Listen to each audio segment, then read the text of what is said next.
Yo guys, Austria is another track that has needed some pretty drastic setup changes after the 1.06 patch that Cody's dropped. So I'm going to take a look at what I've updated in the setup, starting with the aerodynamics.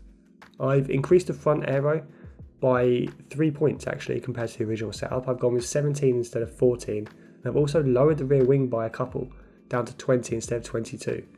This dramatically affects the aero balance really, brings it much further forward to eliminate a lot of that understeer wash that was happening since the patch.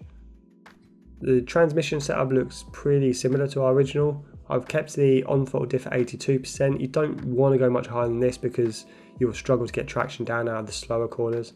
And then I have lowered the off-throttle diff to 52% instead of 55%. Much like other tracks where I've done something similar, this will help get the front of the car turned in a little bit better and reduce a little bit of understeer. The suspension geometry is relatively similar to our original setup, although I've switched the front and rear camber around, lowering the front camber to minus 2.6 and increasing the rear camber to minus 1.0. I say increasing, moving further towards the right hand side, which Cody's call max. And then I've left the toe at far left on both front and rear.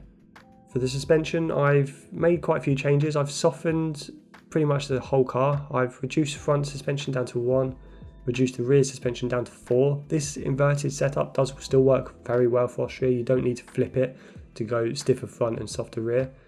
The front anti-roll bar, again, I've lowered to 1, and I've actually increased the rear anti-roll bar to 8 to give an anti-roll bar focused setup here.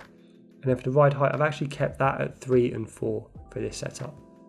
For the brakes, I've gone 100% pressure and 50% bias like every other track in F122.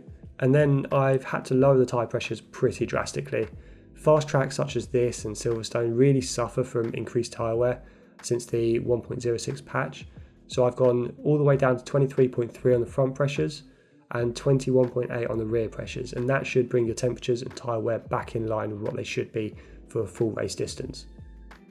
As always, let me know in the comments below how you are finding this setup, what you like, if you've had to make any tweaks your end, and hit that like button if you found this setup useful. As always, subscribe to our channel, hit that alert bell to be notified when more F122 content drops, and when I'm dropping content daily, so hitting that alert bell will always notify you every time a new video releases. But for now guys, I will see you on track.